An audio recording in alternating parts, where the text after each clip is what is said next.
নমস্কার। কবি সুনীল গঙ্গোপাধ্যায়ের কবিতা পাহাড় চূড়ায়।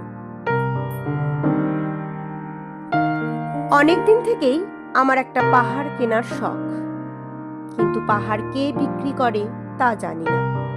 যদি তার দেখা পেতাম, দামের জন্য আটকাতো না। আমার নিজস্ব একটা নদী আছে, সেটা দিয়ে দিতাম পাহাড়টার বদলে।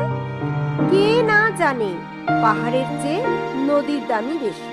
পাহাড় স্থানে, নদী বহমান, তবু আমি নদীর বদলে পাহাড়টাই কিনতাম, কারণ আমি ঠকতে চাই। নদীটাও অবশ্য কিনেছিলাম একটা দ্বীপের বদলে। ছেলেবেলায় আমার বেশ ছোট্টখাট্ট ছিমছাম একটা দ্বীপ ছিল, সেখানে অসংখ্য প্রজাপতি। শৈশবে দ্বীপটি ছিল বড় প্রিয়। আমার যৌবনে দ্বীপটি আমার কাছে মাপে ছোট লাগলো। প্রবহমান ছিপছিপে তন্নি নদীটি বেশ পছন্দ হলো আমার। বন্ধুরা বলল, ওইটুকু একটা দ্বীপের বিনিময়ে এত বড় একটা নদী পেয়েছিস, খুব জিতেছিস তো। তখন জয়ের আনন্দে আমি বিহ্বল হতাম। তখন সত্যিই আমি ভালোবাসতাম নদীটিকে।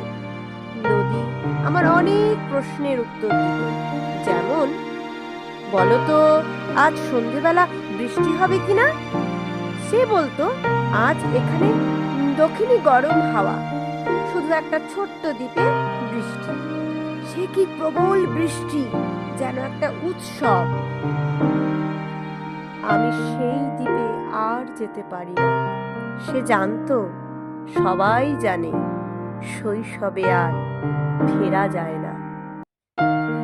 এখন আমি একটা পাহাড় কিনতে চাই। সেই পাহাড়ের পায়ের কাছে থাকবে গহন অরণ্য। আমি সেই অরণ্য পার হয়ে যাব, তারপর শুধু রুক্ষ কঠিন পাহাড়।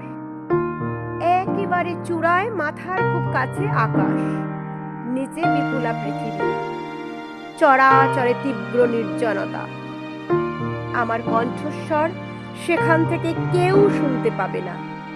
আমি ঈশ্বর মানি না, তিনি আমার মাথার কাছে ঝুঁকে দাঁড়াবেন না।